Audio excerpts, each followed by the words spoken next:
Olá pessoal, boa noite, tudo bem com vocês? Estamos aqui para nós iniciarmos a leitura do capítulo 8, né? Mas antes de eu começar, quero orar com você. O Espírito Santo de Deus, Senhor Jesus. Senhor, estamos aqui, Deus, em mais um dia, Deus, de live, Senhor. Vamos iniciar hoje o capítulo 8, Senhor, do livro. Ô Espírito Santo, abra nossa mente, abra nosso coração, Pai, para que possamos entender, Senhor, aquilo que o Senhor quer falar conosco. Ô Senhor, perdoa-nos, Deus, pelas nossas falhas, pelos nossos pecados. Jesus, nos perdoa, Senhor. Ô Espírito Santo de Deus, eu te peço, Pai. Ô Senhor, que agora, Deus, eu desapareça aqui, Deus, e que o Senhor venha aparecer, Pai. Que toda honra, Deus, e toda glória seja dada ao teu nome, Pai. Ô Senhor, me dê sabedoria, me dê graça, Senhor, para que eu venha falar aqui somente aquilo que o Senhor quer falar com o teu povo, Pai. Ó Espírito Santo, nos tira toda distração, Pai, tudo aquilo que pode tirar nossa atenção nesse momento, Pai. Que viemos, Deus, nos dedicar agora, Senhor, ao Senhor, Pai, para ouvir o Senhor falar conosco. Abençoe cada uma dessas pessoas que aqui já estão, aquelas que vão assistir, Deus, depois, mais tarde, em qualquer outra hora, Senhor. Oh Deus, abençoe elas de uma forma especial, Pai. Em nome de Jesus, amém. Glória a Deus. Boa noite, a paz do Senhor. Tudo bem com vocês? Todo mundo bem? Graças a Deus. Hoje vamos estar lendo aí o capítulo de número 8. Vamos estar lendo o capítulo de número 8. Mas antes da leitura, o que sempre fazemos é ler, né? Vamos estar lendo a palavra do Senhor. Hoje eu vou ler aqui o que vamos estudar hoje. Eu vou ler aqui o que tem a ver com a nossa leitura de hoje, tá? Eu vou ler aqui em 1 João, capítulo 5, versículo 14 ao 15. Diz assim: estamos certos de que Ele nos ouve sempre que lhe pedimos algo conforme sua vontade. E uma vez que sabemos que Ele ouve nossos pedidos, também sabemos que Ele nos dará o que pedimos. Eu li esse versículo aqui algumas vezes hoje. E eu assim, né? Falei, Senhor, então o Senhor dá tudo que a gente quer? Se orarmos e pedimos, o Senhor pode nos dar aquilo que queremos? Aí Deus me fez atentar para algo. O Espírito Santo de Deus me levou a entender um pequeno detalhe. Sim, Deus pode fazer aquilo que pedimos. Mas tem um antes disso. O antes disso é o quê? Temos que pedir conforme a sua vontade. Se pedimos conforme a vontade do Senhor, Ele irá conceder para nós. Mas tem que ter um alinhamento entre a nossa vontade com a vontade de Deus. Um alinhamento entre a vontade de Deus e a nossa vontade, para que as nossas orações sejam atendidas. Amém? Conseguiu entender aí? Então vamos lá para a leitura aqui. Vamos terminar de falar sobre esse versículo na leitura de hoje. Tá bom? Deixa eu posicionar aqui. Vamos aqui, vou virar agora a câmera, tá? Vamos lá, então.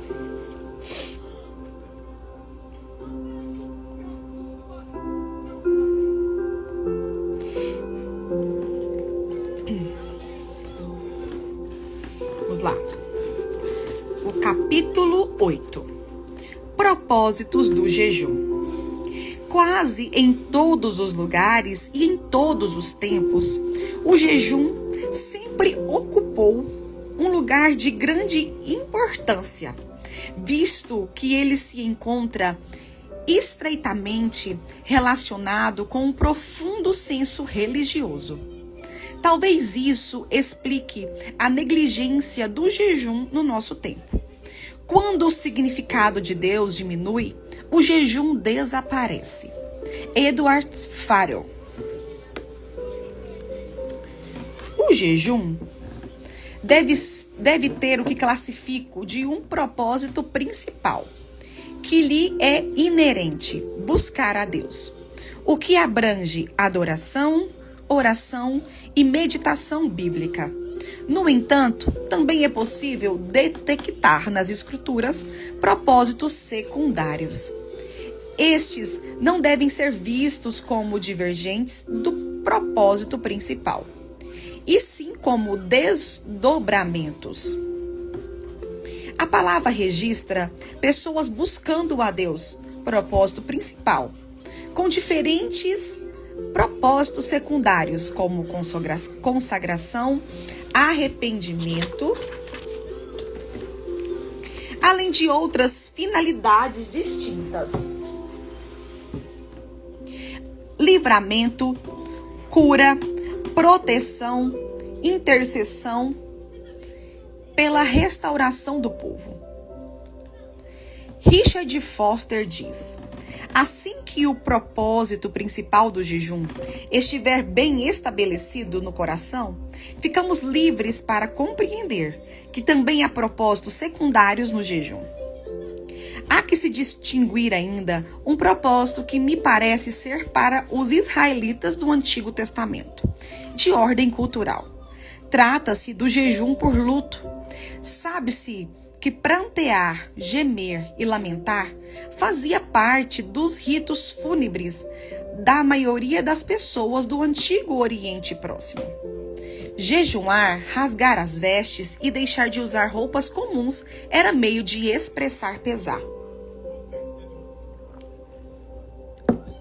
Davi jejuou em expressão de dor pela morte de Saul e Jonatas, depois pela morte de Abner. 2 Samuel, capítulo 1, versículo 12 e capítulo 3, versículo 35. Embora não se possa garantir que o elemento buscar a Deus não estivesse presente, um clamor por conforto, por exemplo, também não há nenhum indício que nos permita afirmar o contrário. Trata-se de uma possibilidade.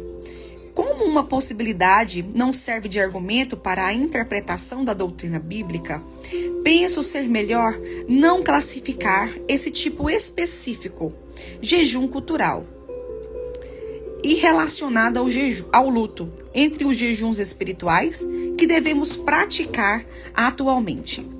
Da mesma forma como não fazemos dos homens que conspiraram para a morte de Paulo. Atos 23, versículo 12 ao 13. Propósito principal. O profeta Daniel afirmou: voltei o rosto ao Senhor Deus para buscar com oração e súplicas com jejum. Daniel, capítulo 9, versículo 3. Buscar a Deus. Esse deveria ser sempre o principal objetivo do jejum. E é mais que o ponto de partida. É o trilho e também o alvo, a essência de todo jejum. Precisa resumir-se a buscá-lo. Esta é a razão de encontrarmos o jejum quase sempre associado à oração, adoração, arrependimento e humilhação. O foco é voltar-se ao Pai Celeste. Deus confrontou seu povo por meio do profeta Zacarias. Quando vocês jejuaram e prantearam no 5º e no 7º mês, durante esses 70 anos, será que foi realmente para mim que vocês jejuaram? Zacarias 7, versículo 5. Tal asseveração revela que uma atividade religiosa não é necessariamente dirigida a Deus. O Senhor Jesus, ao falar do fariseu e do publicano que foram ao templo orar, disse: o fariseu ficou em pé e orava de si para si, desta forma: ó Deus, graças te dou. Lucas 18, versículo 11. Ainda que suas palavras fossem direcionadas a Deus, Cristo sentenciou que o fariseu orava de si para si mesmo. Portanto, assim como nos dias de Zacarias, também é possível hoje alguém jejuar de si para si, e não para Deus.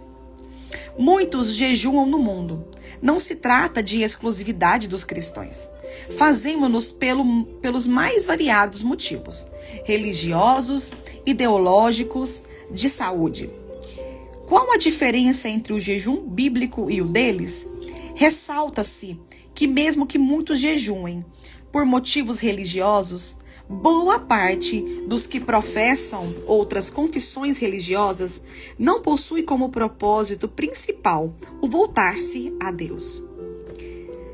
Até entre os que assim classificam o foco de seu jejum, ainda encontramos muitas distorções.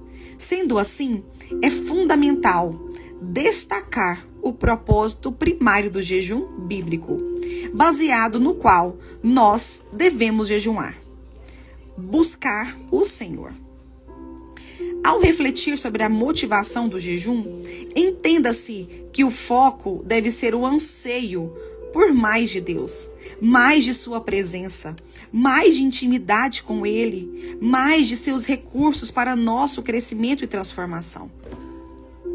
Aliás, o que nos motiva a jejuar deve estar sempre sobre avaliação.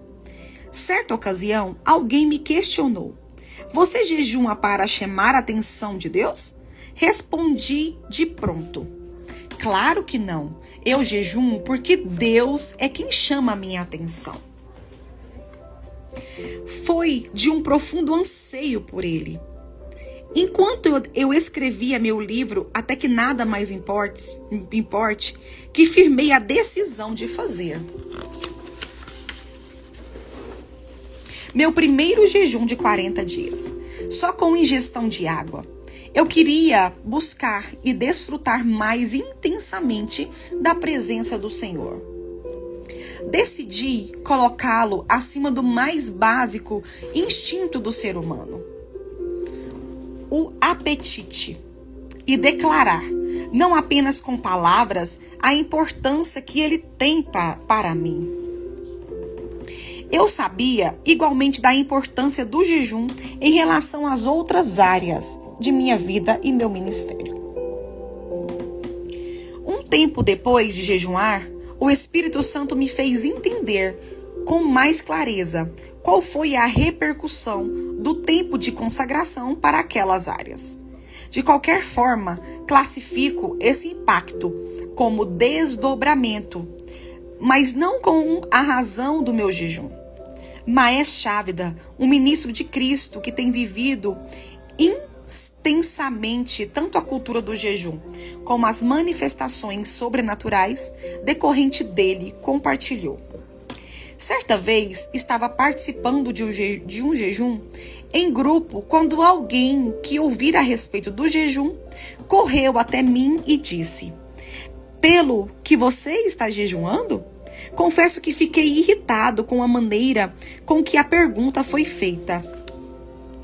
Implicitamente, ela dizia que nossa atitude no jejum era de exigir algo de Deus. Me dê isso, me dê aquilo e aquilo outro. Essa não era a nossa atitude, nem deveria ser. Quando nos humilhamos diante de Deus, nosso primeiro anseio deve ser por Ele. Deveríamos nos humilhar para buscar sua face, não meramente seu favor. Queremos o Senhor acima de tudo, queremos o Senhor. Queremos sua glória e sua presença. Já destaquei no capítulo 2 como a profetisa Ana, que estava no templo por ocasião da apresentação de Jesus, agia em relação ao jejum. Adorava noite e dia, com jejuns e orações. Lucas 2, versículo 37. A palavra traduzida como adorava, utilizada no original grego, é latreo, cujo significado, de acordo com Alex John Strong, é servir por salário, servir, ministrar aos deuses ou aos seres humanos. Usado tanto para escravos como para homens livres no Novo Testamento. Prestar serviço religioso ou reverência, adorar, desempenhar serviços religiosos. e traduzida na Bíblia com o sentido de adorar, servir ou ministrar. É interessante observar que qualquer um desses possíveis significados apontam para o que ela foi, oferecer a Deus e não obter dele. Cenário semelhante é contestado no relato sobre o jejum dos líderes da igreja de Antioquia. Enquanto eles estavam adorando o Senhor e jejuando, Atos 13:2, aqui a palavra grega traduzida como adorando, que também é traduzida em outras versões como servindo e ministrando, é leiturgeo. Strong aponta como possíveis significados: servir ao Estado ou cumprir um ofício público, às próprias custas. Cumprir às próprias custas, prestar serviço público ao Estado. Fazer um serviço, realizar um trabalho de sacerdotes e levitas, que se ocupavam dos ritos sagrados no tabernáculo ou templo, de cristãos servindo a Cristo, seja pela oração ou instruindo outros no caminho da salvação, ou de alguma outra forma, aqueles que ajudam outros com destaque.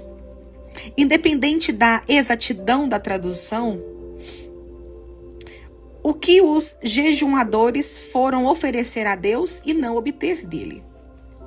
Não estou dizendo que os jejuns narrados nas Escrituras não retratam a busca por bênçãos e intervenções divinas.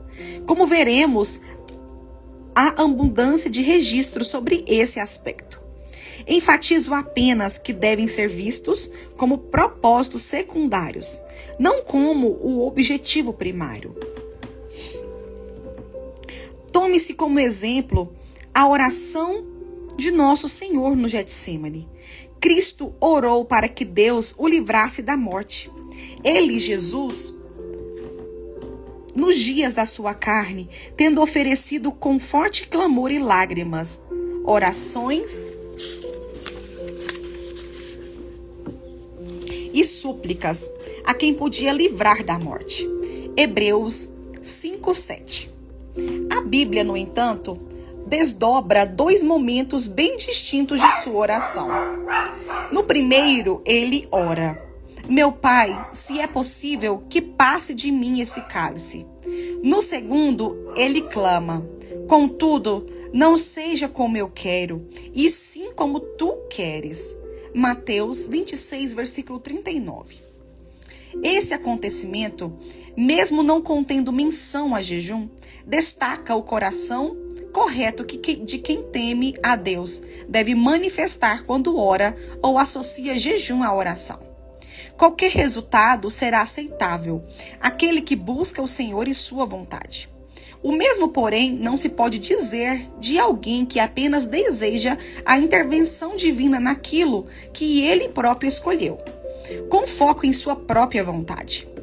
Um jejum, portanto, cujo propósito secundário, seja qual for, atropela o primário, que é tanto buscar a Deus quanto buscar sua vontade, independentemente se for diferente da nossa, está equivocado em sua essência.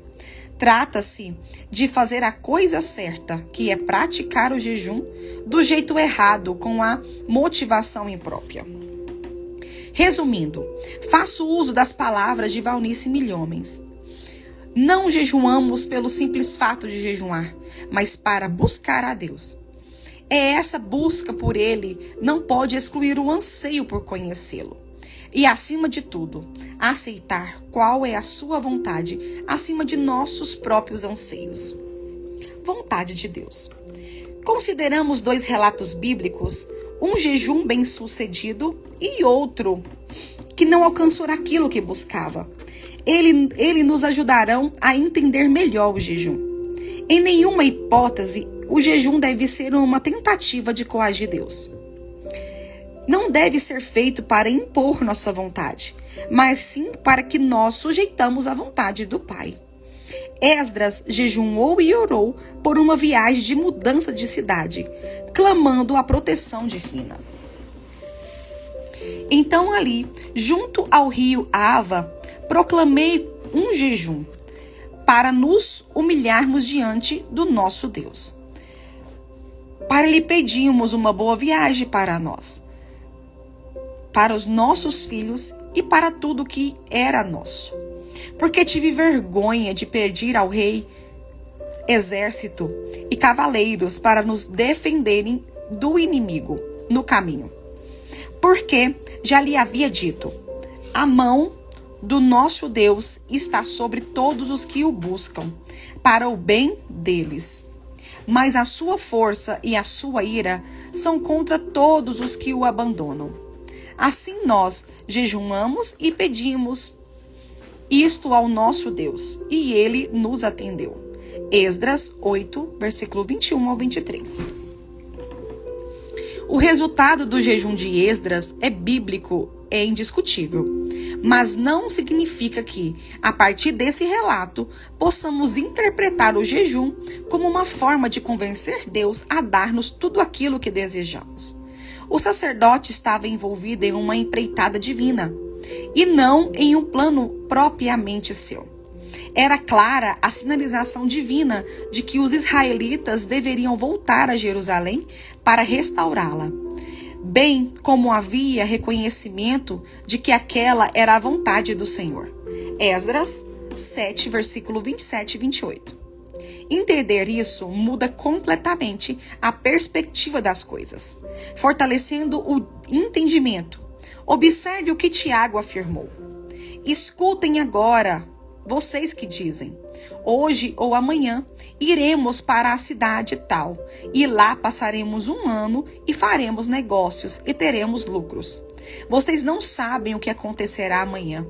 O que é a vida de vocês? Vocês não passam de neblina que aparecem por um instante e logo se dissipa. Em vez disso, deveriam dizer: se Deus quiser, não só viveremos, como também faremos isto ou aquilo. Tiago 4, versículo 13 ao 15. Corremos o risco de olhar ao jejum de Esdras e a consequente bênção divina sobre a mudança para Jerusalém e simplesmente deduzir que todas as vezes que jejuamos por uma mudança, a bênção divina será liberada. Tiago exorta-nos a antes submetermos à vontade divina. Isso vem depois. Depois, se confirmada a direção de Deus para uma mudança, então que se ore e até jejuem pela bênção sobre as etapas seguintes. Por isso, digo isso porque buscar a Deus é diferente de buscar o que queremos de Deus. Muitas pessoas decidem por si mesma o que querem sem buscar o entendimento do próprio divino. Depois, acham que o Senhor possui a obrigação de sair correndo atrás delas para abençoar escolhas e decisões puramente humanas. Não estou dizendo que não oro, nem sugerindo o mesmo a outros, por intervenções divinas. Entretanto, prefiro concentrar minhas forças naquilo que já sei ser de fato a vontade de Deus. Como então conhecer a vontade divina? Primeiramente, pela sua palavra. Aquilo que a Bíblia afirma e promete com clareza, de forma objetiva, não requer uma consulta. Eu não preciso orar, por exemplo, para saber se devo pagar impostos. Jesus já ordenou que o façamos. Deem, pois, a César o que é de César e a Deus o que é de Deus. Mateus 22, versículo 21. Outras questões, no entanto, são de ordem subjetiva: com quem casar, onde os filhos devem estudar, em qual cidade e por quanto tempo concentrar os negócios e etc. Casos como estes devem levar-nos a buscar a direção de Deus. Ele prometeu guiar-nos, pois todos os que são guiados pelo Espírito de Deus são filhos de Deus. Romanos 8,14. Assim como em Antioquia, enquanto os líderes jejuavam e ministravam ao Senhor, houve direcionamento do Espírito Santo. Creio e confirmo essa experiência que também podemos receber direcionamentos específicos. Todavia, orar e jejuar, alinhados à vontade de Deus, é tiro certeiro, ou seja, tem resultado garantido. E esta é a confiança que temos para com Ele, que se perdimos alguma coisa segundo a sua vontade, Ele nos ouve. E se sabemos que Ele nos ouve, quanto ao que lhe pedimos, estamos certos de que obtermos os pedidos que lhes temos feito. 1 João 14,15. Permita-me exemplificar. Antes de nascer meu filho primogênito, Israel, o Espírito Santo me trouxe uma forte convicção interior de que eu deveria jejuar e lutar em oração por ele. Entendi que haveria grande batalha na hora do parto. Portanto, eu deveria antecipar-me e sair à frente nessa guerra. A partir do momento que recebi o direcionamento, não comi mais nada, jejuei e orei por vários dias. No 6º dia, enquanto ainda orava pela mesma questão, recebi um forte testemunho interior de que tinha alcançado a vitória e poderia entregar o jejum. Quando chegou a hora do parto, houve de fato uma grande complicação, mas também houve intervenção divina. Meu filho passou a ser chamado de milagrinho pelo médico que fez o parto. A enfermeira que estava na sala de parto garantiu que nunca vira nada semelhante, nem o milagre, nem o fato de a equipe médica admiti-lo. Agora, veja, eu não jejuei para convencer Deus a me ajudar. Ele me garantiu, desde o início, que iria fazê-lo. Contudo, o Senhor me orientou a agir daquela maneira, porque o jejum associado às orações leva-nos a um rompimento espiritual. Foi por isso que ele me orientou a jejuar e buscá-lo daquela forma. Há outras questões sobre as quais não necessito consultar a vontade de Deus. Nunca pergunta ao Senhor se devo orar por um enfermo. A Bíblia nos comissiona a fazê-lo. Entretanto, mesmo num assunto como esse de cura, que creio ser genericamente falado à vontade de Deus para nós, devo admitir que há momentos em que não adianta jejuar e orar. Deixe-me explicar melhor. Considerando um segundo exemplo, dessa vez de um jejum aparentemente sem resultado, o caso de Davi. O rei de Israel pecou contra o Senhor e cometeu tanto um adultério com Batseba, como também um assassinato contra Urias. Para agravar, aproveitou-se da morte de Urias para tomar a viúva como sua esposa. 2 Samuel, capítulo 11, versículo 1 ao 27. Deus enviou o profeta Natã para repreender Davi pelos 3 atos. 2 Samuel, capítulo 12, versículo do 1 ao 10. E anunciou antecipadamente que, entre outras expressões de juízo, a criança iria morrer. 2 Samuel 12, versículo 14. E foi o que aconteceu, apesar de Davi ter jejuado e orado por 1 semana. Então Natã foi para sua casa, e o Senhor feriu a criança que a mulher de Urias teve com Davi, e a criança adoeceu gravemente. Davi suplicou a Deus pela criança. Davi jejuava e, entrando em casa, passava a noite deitado no chão. Então os anciões do seu palácio se aproximaram dele para o levantar do chão. Porém ele não quis e não comeu com eles. No 7º dia, a criança morreu. E os servos de Davi ficaram com medo de informá-lo de que a criança estava morta, porque dizia: quando a criança ainda estava viva, falávamos com ele, mas ele não dava ouvidos à nossa voz. Como então vamos dizer a ele que a criança morreu? Poderá fazer alguma loucura. Mas Davi notou que os seus servos cochilavam uns com os outros e entendeu que a criança havia morrido. Então perguntou: a criança morreu? Eles responderam: morreu. Então Davi se levantou do chão, lavou-se, ungiu-se, trocou de roupa, entrou na casa do Senhor e adorou. Depois voltou para o palácio e pediu comida. Puseram-nos adiante dele e ele comeu. 2 Samuel, capítulo 12, versículo 15 ao 20. O que podemos aprender aqui? Em primeiro lugar, o jejum não muda a vontade de Deus já revelada.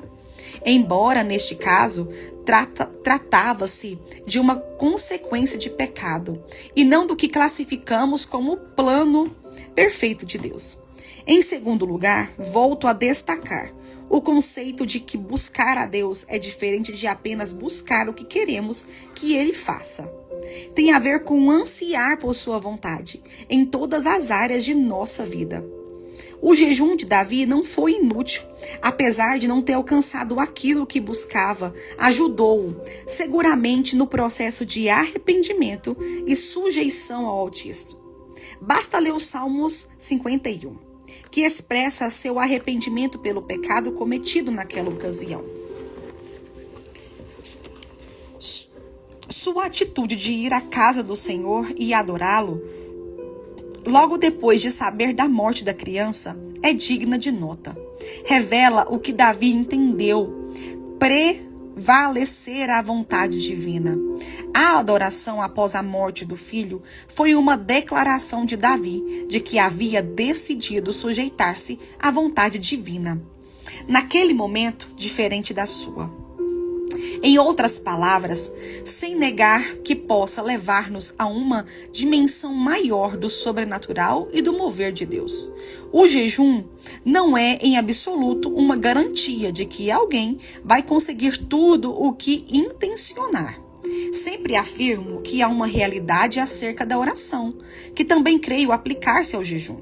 Oração não é apenas um meio pelo qual conseguimos de Deus aquilo que queremos. Ela também deveria ser, em contrapartida, o meio pelo qual Deus consegue de nós aquilo que Ele quer. Passemos agora a avaliar os propósitos secundários, ou seja, os que podem ser classificados como complementares ou desdobramento da busca a Deus.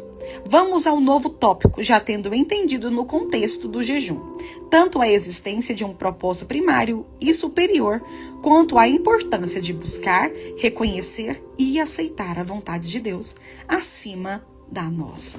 Amém? Vamos ler só até aqui hoje. Esses capítulos são grandes, então vamos ler por partes. Amém?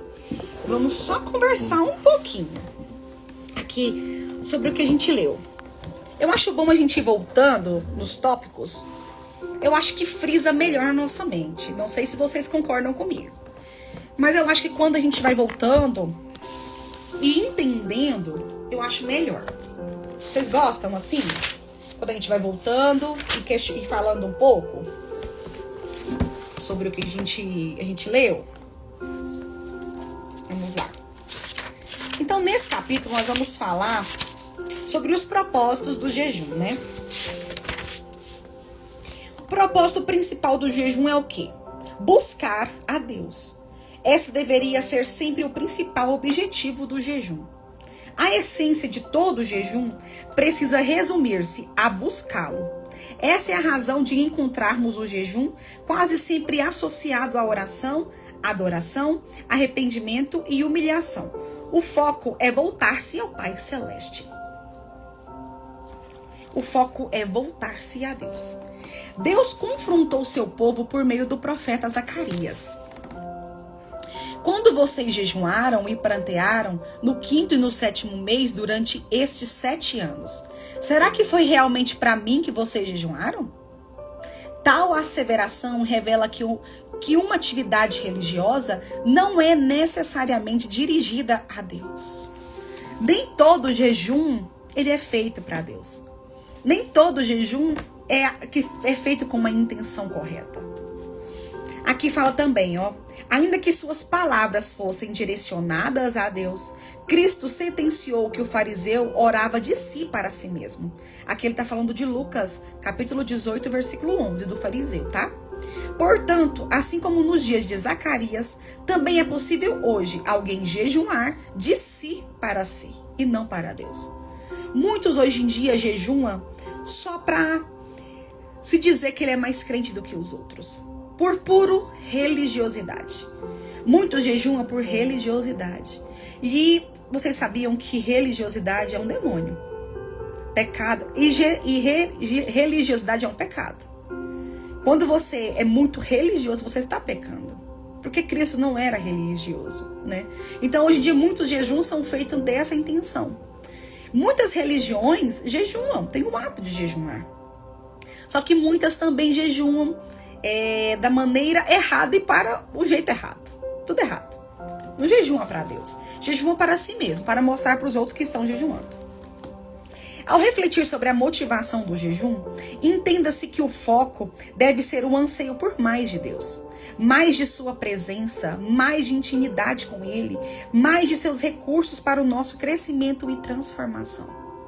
Então vocês entenderam aqui que o principal foco do jejum é o quê? É intimidade com Deus, é busca por Deus. Maestro Shavda diz o seguinte: quando nós humilhamos diante de Deus, nosso primeiro anseio deve ser por Ele. Deveríamos nos humilhar para buscar sua face, não meramente seu favor. Queremos o Senhor acima de tudo. Queremos o Senhor. Queremos sua glória e sua presença, né? Isso que o Maestro Shavda disse. Aqui, como eu já falei, que as pessoas jejuam com a intenção certa, mas com o propósito errado. Já falamos daqui. E agora vamos falar um pouco sobre a vontade de Deus. Esse foi a parte que eu mais gostei aqui, falando sobre a vontade de Deus. Que foi o versículo que lemos no início, né? 1 João lá. 1 João 5, do 14 ao 15. Então, vamos falar aqui, ó. Em nenhuma hipótese, jejum deve ser uma tentativa de coagir Deus. De nenhuma hipótese. Não deve ser feito para impor nossa vontade, mas sim para que nós sujeitamos a vontade do Pai. Esse deve ser a verdadeira intenção do jejum. Muitos jejuam para tentar colocar Deus na parede, né? Ai, Senhor, eu vou jejuar aqui para o Senhor me dar isso aqui. Ou então, ao contrário. Primeiro eles pedem, fala assim: Senhor, se o Senhor me fazer isso, eu vou jejuar, né? Faz barganha com Deus. Tenta fazer barganha com o Senhor. Isso também é errado. Essa não é a intenção do jejum, fazer barganha com Deus. Buscar a Deus é diferente de buscar o que queremos de Deus. Muitas pessoas decidem por si mesmas o que querem, sem buscar o entendimento do propósito divino. Depois acham que o Senhor possui a obrigação de sair correndo atrás delas para abençoar escolhas e decisões puramente humanas, né? Vamos lá. Muitas pessoas não oram para casar. Não oram, não apresentam ao Senhor, não perguntam ao Senhor se é da vontade dele. E quando se casam, dá tudo errado. Aí que vão entender que não foi a escolha certa. Mas peraí, você orou antes? Você buscou do Senhor antes se esse relacionamento era da vontade dele? Aí a gente pensa que Deus tem a obrigação de consertar nossos erros, né? Ah, mas eu amava, eu amo. Ah, mas não sei o quê. Mas peraí, você orou primeiro? Você buscou o Senhor? Aí depois quer orar pra Deus. Ô Senhor, que o Senhor me colocou nesse casamento? Não foi Deus, não. Foi você mesmo que entrou porque você quis. Num negócio também. Você não ora pra abrir um negócio ou pra fazer algo. Ou abrir uma porta de emprego, você não ora. Aí quando Deus abre uma porta... Quando Deus abre, não. Quando uma porta... Nem todas, presta atenção. Nem todas as portas que são abertas foi Deus que abriu. Entendam isso. Nem todas as portas que são abertas foi Deus que abriu. Por isso que temos que ter direcionamento se é da vontade do Senhor. Entendeu? Vocês entenderam isso aí? Aí tem uma frase que eu falei na live passada também, que a gente fala sobre isso. Orem por suas decisões, para não ter que orar pelas consequências de decisões erradas. Né? Então a gente tem que orar antes, temos que buscar ao Senhor antes. E Deus nos dá sinais, tá? Deus nos dá sinais, Deus nos mostra se é da vontade dele ou não. Tá, mas aí você fez algo que foi da vontade de Deus, você orou, você jejuou, você buscou disso e Deus confirmou aquilo. Só que, pessoal, entenda uma coisa. Não é porque foi Deus que deu ou porque foi Deus que abriu uma porta que vai ser perfeito. Deus não vai entregar coisas perfeitas para nós, não. Vai ter algumas coisinhas que vai ter que ser ajustadas. Eu tava até conversando ontem com uma pessoa e falei para ela. Muitas das vezes, Deus nos revela só a promessa. Deus não nos revela o processo, o percurso. Porque se Deus nos... Entenda comigo uma coisa. Se Deus nos revelar o processo para chegar àquela promessa, nós não vamos querer. Sabia disso? Não sei você. Não sei se é só eu que penso assim. Mas se Deus tivesse me mostrado antes, que eu teria que passar por todo um processo, que estou passando ainda para estar aqui nessa live com você, eu não queria. Falava, não, é muito difícil, eu não consigo, Senhor. Olha, escolhe outra pessoa, eu não quero não. Por isso que Deus nos revela às vezes só a promessa, Ele não nos revela o percurso. E Deus não vai mandar pronto para você. Não vai, só você. Vamos supor que isso aqui é uma embalagem presente para você. Pode ser que aconteça isso sim, tá? Não tô falando que sempre vai acontecer isso. Mas da maioria das vezes é assim. Deus vai te entregar uma caixa, por exemplo. Você não vai só abrir ela aqui, prontinho aqui. Vou dar um exemplo do casamento, para vocês entenderem melhor. O casamento vem pronto, pessoal? O casamento vem pronto.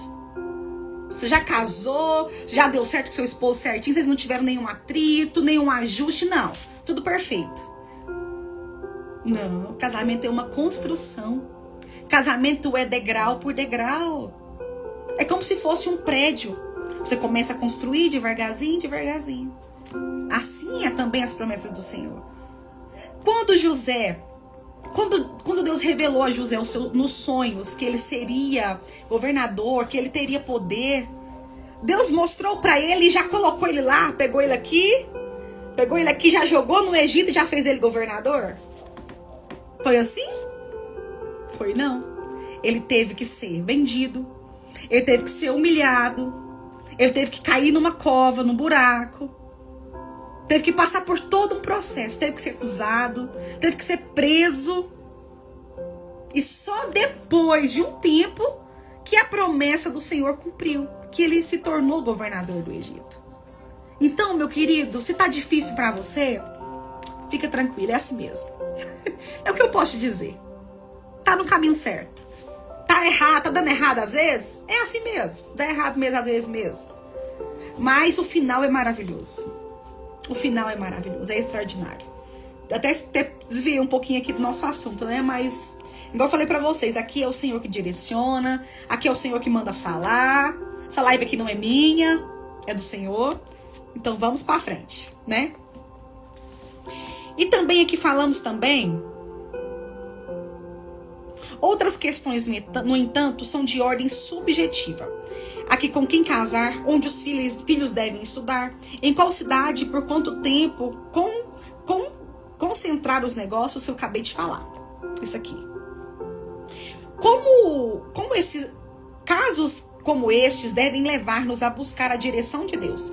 Ele prometeu guiar-nos, pois todos que são guiados pelo Espírito de Deus são filhos de Deus, viu? E orar e jejuar alinhado à vontade de Deus é tiro certeiro, ou seja, tem resultado garantido. Tem resultado garantido, viu? Quero só voltar aqui uma parte aqui, quero falar com vocês. Essa parte que me chamou a mais atenção foi essa parte, peraí. Eu até fui escrevendo aqui, pra mim não me perder. Mas aqui fala sobre a oração mais importante da história que recebeu um não como resposta. Você sabe qual foi essa oração? A oração de alguém mais importante da história. Essa pessoa orou e no final ela teve um não como resposta. Você sabe de quem que eu tô falando? Do próprio Jesus. Jesus, quando ele estava lá no jardim do Getsêmani, ele fez uma oração fervorosa. E ele falou o seguinte: Pai, se possível, afaste de mim esse cálice, se possível. Mas o plano de Deus prevaleceu. E a resposta foi o quê? Não. Deus, em sua infinita sabedoria, às vezes nega nossos pedidos mais ardentes. Mas por que isso? Por que ele nega nosso pedido? Essa negativa divina não é sinal de abandono. Muitos falam, né? Ai, o Senhor não me ama. Ah, o Senhor não me fez minha vontade. Ai, que dó, que pena de mim. O Senhor não me ama. Negativo. Mas sabia que é uma demonstração da pedagogia do Senhor? Deus está nos ensinando. Estamos aprendendo com o não. Estamos aprendendo com o não. Nós que somos pais, você de vez em quando não tem que falar não pro seu filho? Precisa falar não. Ele precisa aprender que tudo não é do jeito dele nem da vontade dele. E é assim que está ensinando para nós aqui. Ele vem além do que vemos e sabe exatamente o que é melhor para nós. A negativa que Jesus recebeu abriu as portas para o maior ato de redenção da humanidade. Olha para você. O não de Deus abriu as portas para o maior ato de redenção da humanidade. Da mesma forma, quando Deus nos diz não, Ele está nos preparando para algo maior. Meu Deus, que forte isso, hein?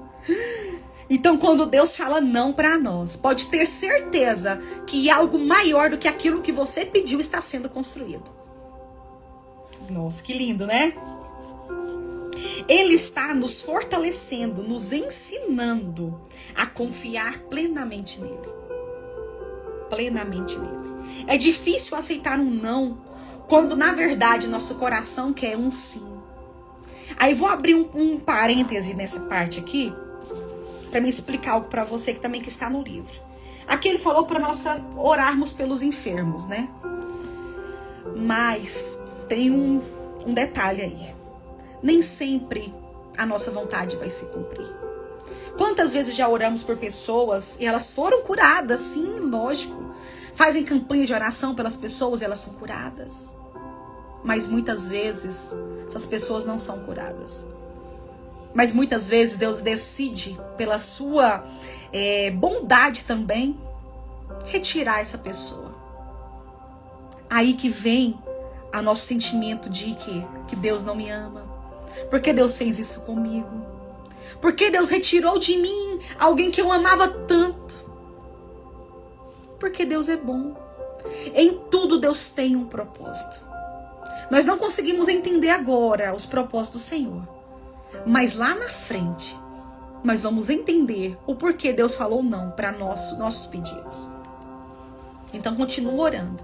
Mas eu sempre oro assim, quando alguém está enfermo, uma situação muito difícil, eu oro o seguinte: Senhor, se possível, se o Senhor quer, cure essa pessoa, mas que primeiramente prevaleça a vontade do Senhor. Que o Senhor faça a tua vontade na vida dessa pessoa. É assim que a gente tem que orar. Sempre colocando a vontade de Deus acima da nossa. A verdadeira fé se revela ao confiarmos em Deus, mesmo quando não entendemos seus caminhos. Viu o que eu acabei de falar? Acima de tudo, temos que confiar em Deus. Temos que confiar que Ele sempre tem o melhor para nós. E que a vontade do Senhor é boa, perfeita e agradável. Independente se Ele irá ou não atender nosso pedido. Por isso, ainda na oração, Jesus disse também: todavia, seja feita sua vontade antes da minha. Então aqui Jesus nos ensinou como orar. Então aqui Jesus nos ensinou que nem mesmo a oração dele foi atendida. Então, se mesmo a oração de Jesus não foi atendida, imagine a nossa.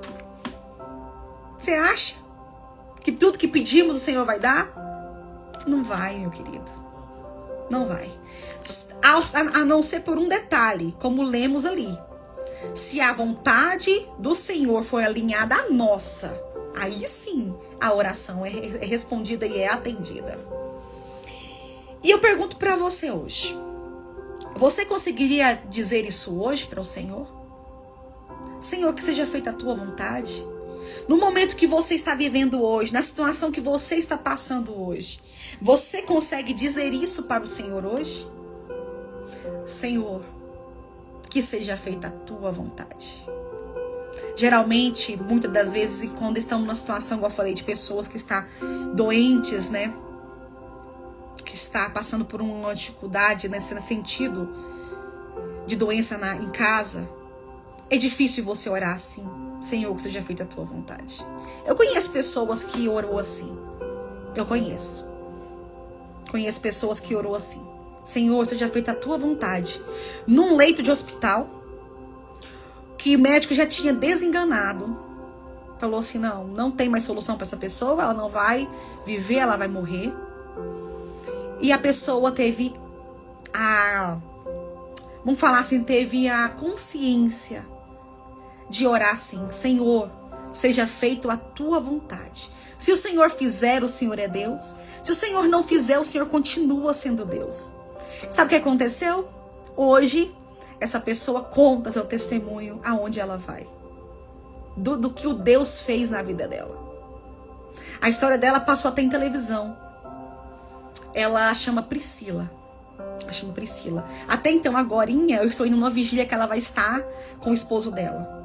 E ela estava num leito de hospital, no UTI, em estado gravíssimo. Na época da Covid, ela estava grávida. Teve que fazer um parto de emergência. E eu também estava grávida nessa época, olha pra você ver. Eu também estava grávida nessa época, quase parecido com a idade gestacional que ela estava, eu também estava. E ela pegou a Covid. E teve que fazer isso com ela, fez um parto de emergência, ela ficou mais de 40 dias no hospital, se eu não me engano. E o esposo dela orou assim, Senhor, seja feita a tua vontade. Senhor, se o Senhor quiser levar minha esposa, amém também. E o que aconteceu? Deus trouxe ela de volta. Deus é Deus de milagres, meu irmão. Deus, Ele é Deus. Pra gente encerrar, quero cantar só um pedacinho do louvor pra você aqui agora. Que fala assim, ó. Se Deus fizer, Ele é Deus. Se não fizer, Ele é Deus. Se a porta abrir, Ele é Deus. Mas se fechar, continua sendo Deus. Se a doença vier, Ele é Deus. Se curado eu for, Ele é Deus. Se tudo der certo, Ele é Deus. Mas se não der, continua sendo Deus. Tchau, tchau.